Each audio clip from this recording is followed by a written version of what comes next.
할렐루야. 2026년 새해 들어서 첫 번째 맞이하는 주일입니다. 오늘은 창세기 7장 1절로 24절의 말씀을 본문으로 삼아서 지금 서 있는 곳은 어디인가? 지금 서 있는 곳은 어디인가? 이런 제목으로 하나님의 말씀을 선포하기 원합니다. 구약성경 국쪽이 되겠습니다. 자, 새해 첫 주일인데요. 바라기는 올 한 해 우리 모든 공동체 가족 식구들 뿐만 아니라 정말 주님을 믿고 따르는 모든 분들이 의인의 반열에 설기를 원하고 허울뿐인 신앙의 모습이 아니라 참된 신앙을 통해서 신앙의 명문 가정이 되어지고 하나님 앞에 바로 세움을 받고 귀하게 쓰임을 받는 그런 존귀한 삶을 얻을 수 있는 한 해가 될 수 있기를 간절히 소원합니다. 우리가 지난번에 나눴던 창세기 6장은 하나님의 마음이 얼마나 아팠는지를 보여주는 그런 장이었습니다. 그러면 오늘 우리가 나누게 될 창세기 7장은 그 아픔이 실제 심판으로 이어지는 그런 모습을 보여주고 있는데요. 중요한 사실들이 있어요. 노아의 홍수는요, 갑자기 튀어나온 것이 아니라는 것이고 이미 오래전부터 준비되고 있었던 하나님의 섭리와 계획 가운데 준비되고 있었다라고 하는 사실입니다. 근데 문제는 사람들이 그 문이 닫힐 때까지도 깨닫지 못하고 있었다라는 것이죠. 자, 1절부터 오늘 말씀을 함께 나누겠습니다. 자, 시작. 여호와께서 노아에게 이르시되 너와 내 온 집은 방주로 들어가라. 이 세대에서 내가 내 앞에 의로움을 내가 보았음이니라. 여기서 의인이라고 하는 단어가 나오는데 히브리어로 짜디크라고 하는 단어를 씁니다. 이 말은 완벽한 사람, 흠이 없는 사람이라는 뜻이 아니라 하나님과의 관계가 바른 사람이라는 뜻입니다. 노아의 의로움은요, 행위가 완전해서 얻게 된 의로움이 아니라 하나님의 말씀을 기본으로 해서 하나님의 말씀을 그대로 믿고 순종한 믿음에 의였다라는 것이죠. 그래서 의로움이라고 하는 것은 하나님의 말씀과 연결되고 그것이 순종과 또한 연결되는 것을 보게 됩니다. 방주로 들어가라고 말씀을 하시는데 이것은 어떤 장소를 단순하게 이동하라고 하는 명령이 아니라 구원의 영역 안으로 들어오라는 하나님의 일종의 초청이에요. 그 초대장을 받고 들어가는 사람들은 구원을 얻을 수 있는 그런 은혜를 누리게 되는 것인데, 자, 안타깝게도 그 당시에 수많은 사람들이 노아와 노아의 가족들의 그 권면을 무시했죠. 그 다음 2절과 3절을 봅니다. 시작. 너는 모든 정결한 짐승은 암수 7씩, 부정한 것은 암수 2씩을 내게로 데려오며 공중의 새도 암수 7씩을 데려와 그 씨를 온 지면에 유전하게 하라. 그 당시에는 아직 율법이 정해져 있었던, 율법이 주어진 시대가 아니었지만 정결과 부정의 개념이 등장하고 있는 것을 보게 됩니다. 이것은 무엇을 의미할까요? 하나님은 이 노아의 홍수를 통해서 이미 예배를 준비해 두고 계셨다는 것이죠. 제물로 드려질 이 짐승들도 온전히 준비하게 하신, 아주 철저하게 준비하신 하나님의 그 모습을 보게 되는데, 홍수 이후에 노아가 가장 먼저 했던 일은 무엇이냐? 제사였습니다. 예배였어요. 심판 가운데서도 하나님은 회복을 준비하고 계셨다는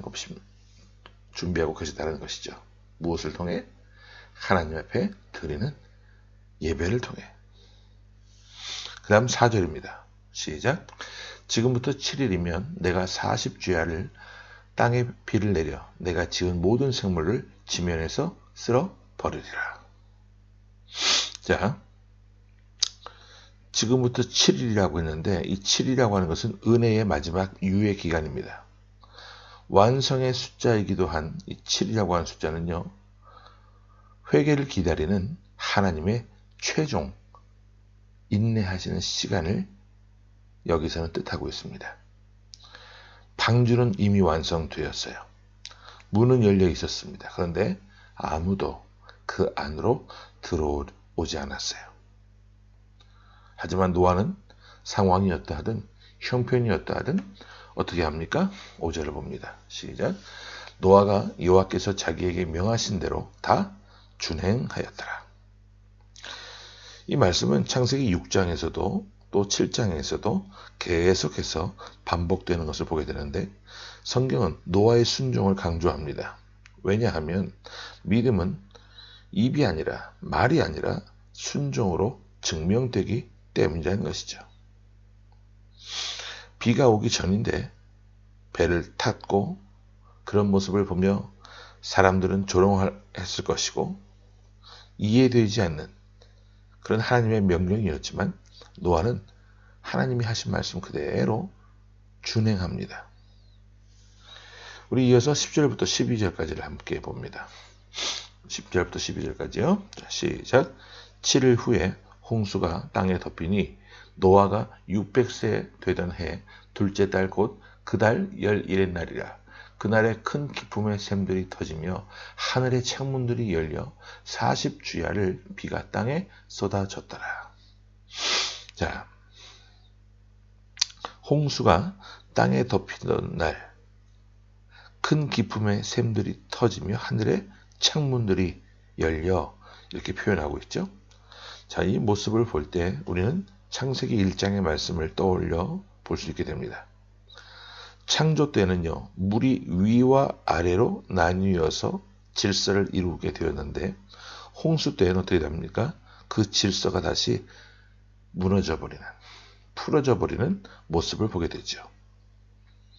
그래서 홍수라고 하는 것은요, 하나님께서 새로운 창조를 하시기 위한 것이 아니라 타락한 창조에 대한 해체였다라고 볼 수 있습니다. 세상을 다 쓸어버려서 멸망시키시고 망하게 하시려고 하는 것이 아니라 하나님이 원래 창조하신 그 본래의 모습을 회복하기 위해서 타락한 모습들을 해체해 나가시는 하나님의 세밀하신 방법이었다 그 말입니다. 그 다음에 16절을 보겠습니다. 자, 시작. 들어간 것들은 모든 것의 암수라. 하나님이 그에게 명하신 대로 들어가매 여호와께서 그를 들여보내고 문을 닫으시니라. 이 구절은 창세기 7장에 있어서 가장 핵심이 되는 절정에 해당되는 말씀인데 문을 닫으신 분은 하나님이십니다.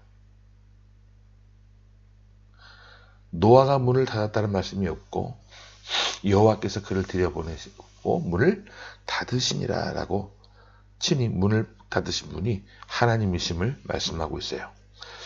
이것은 두 가지를 동시에 의미하고 있는데 첫 번째는 구원의 확정이라는 거예요. 무슨 말이냐? 하나님이 어떤 형편에서도 친히 우리를 지켜주시면 우리는 안전하다는 것이죠.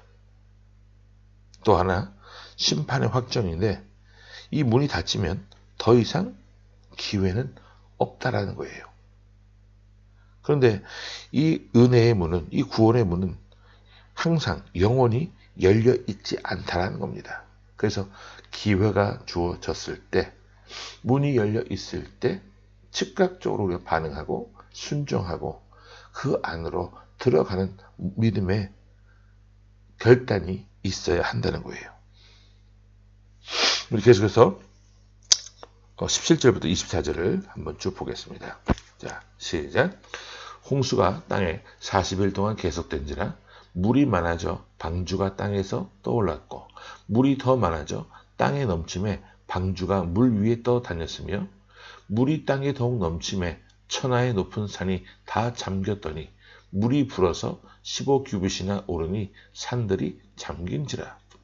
땅 위에 움직이는 생물이 다 죽었으니 곧 새와 가축과 들짐승과 땅에 기는 모든 것과 모든 사람이라. 육지에 있어 그 코에 생명의 기운에 숨이 있는 것은 다 죽었더라. 지면의 모든 생물을 쓸어버리시니 곧 사람과 가축과 기는 것과 공중의 새까지라. 이들은 땅에서 쓸어버림을 당하였으되 오직 노아와 그와 함께 방주에 있던 자들만 남았더라. 물이 150일을 땅에 넘쳤더라. 물은 점점 더 불어났고 모든 산을 덮었으며 생명 있는 육체는 다 죽었다라고 말씀합니다. 그리고 성경은 반복해서 말씀하기를 다 쓸어버리셨더라. 다 쓸어버리셨다라고 말씀합니다. 여러분, 이것은요, 죄의 과장이 아니라 죄에 대한 하나님의 공의는 실제적임을 말씀해 주고 있어요. 이것이 노아의 홍수뿐만 아니라 인류 역사를 봐도 마찬가지예요. 소돔과 고모라를 봐도 마찬가지고 죄에 대한 하나님의 공의는 언제나 실제적인 모습으로 나타났다는 거죠. 오늘 이 본문 말씀을 통해서 우리가 세 가지 질문을 해볼 필요가 있습니다. 첫 번째, 나는 방주 밖에 서 있는가? 아니면 그 방주 안에 들어와 있는가? 여러분, 방주는 오늘날 예수 그리스도를 예표합니다. 예수 그리스도 안에 있는 자만이 구원을 받는다는 것이죠. 근데 문제는 알고 있느냐 모르고 있느냐가 아니라 들어와 있느냐 들어오지 않고 있느냐가 문제라는 거예요. 두 번째, 나는 하나님의 말씀을 이해될 때만 순종하는가? 노아는요, 이해가 됐기 때문에 순종하지 않았어요. 하나님의 말씀이기 때문에 순종했어요. 그래서 의인이라는 칭호를 받게 된 것이죠. 나는 이 하나님 말씀을 읽어도 이해가 안 돼. 나 이건 의심이 들어, 의문이 들어. 그렇게 이해하기 위해서 또 이해가 되는 말씀만 순종하고 이해가 되지 않는 말씀을 순종하지 않는다? 이거는 정상적인 신앙인의 모습이 아니라는 거예요. 또 하나, 세 번째, 은혜의 문이 열려 있을 때 반응하고 있는가 하는 문제죠. 우리가 비행기를 타도 차를 타도 배를 타도 마찬가지예요.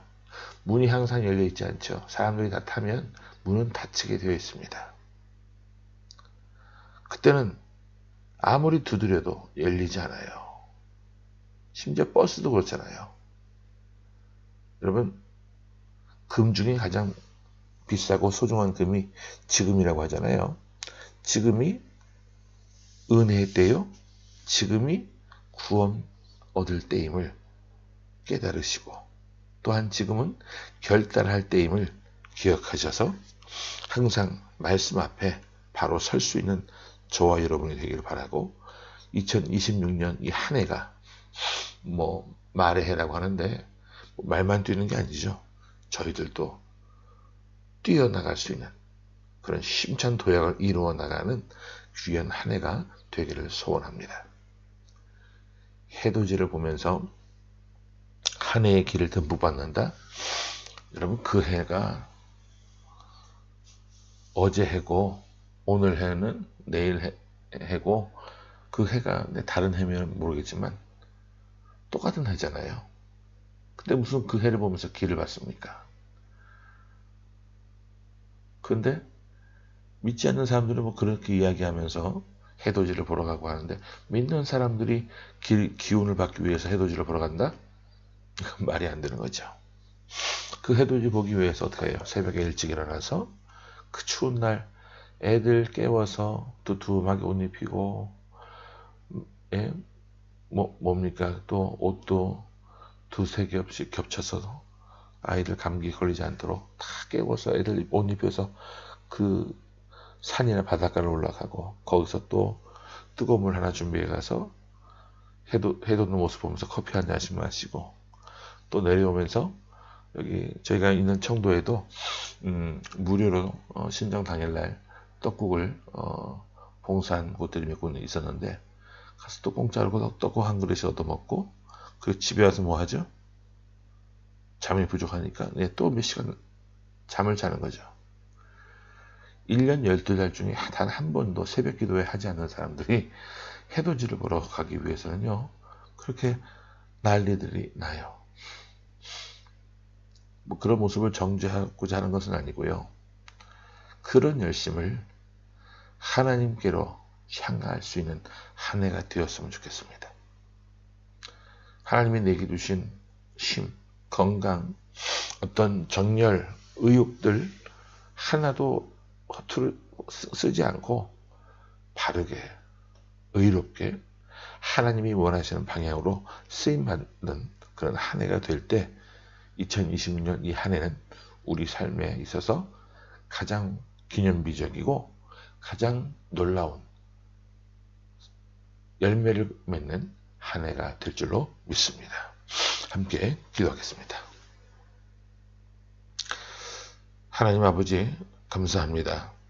창세기 오늘 7장 말씀을 함께 나누었는데 심판과 동시에 가장 분명한 구원의 메시지를 담고 있는 말씀들을 우리가 살펴보면서 우리가 지금 서 있는 곳은 어디인지를 하나님 살펴보게 하여 주심에 감사합니다. 방주는 준비되어 있었고 문은 열려 있었고 주님은 우리가 오기를 기다렸었음을 기억하게 하여 주옵소서. 하지만 그 방주 안에 들어간 사람들은 노아의 가족뿐이었음을 우리가 기억하게 하시고 하나님께서 오늘날 우리에게 너는 지금 어디에 있느냐? 너는 지금 어디에 서 있느냐라고 말씀하신다면 그 말씀 앞에 부끄러운 모습으로 대답하지 않고 하나님 부르심에 감사합니다 라며 순종할 수 있는 우리의 모습이 되어질 수 있도록 하나님 함께하여 주시고 저희들에게 더 굳센 믿음, 의로운 믿음 허락해 주옵소서. 살아계신 예수 그리스도의 이름으로 감사하며 간절히 기도하옵나이다. 아멘.